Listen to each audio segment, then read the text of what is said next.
Hey everyone, welcome back to another video. So in this tutorial, I'll be showing you guys how to change sound effect volume in Delta Force.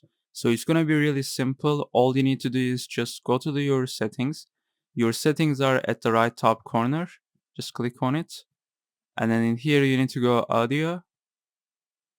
And then in this section, you can see sound effect volume. So you can just adjust the volume level in here. So this is how to change sound effect volume in Delta Force. See you guys in the next tutorial.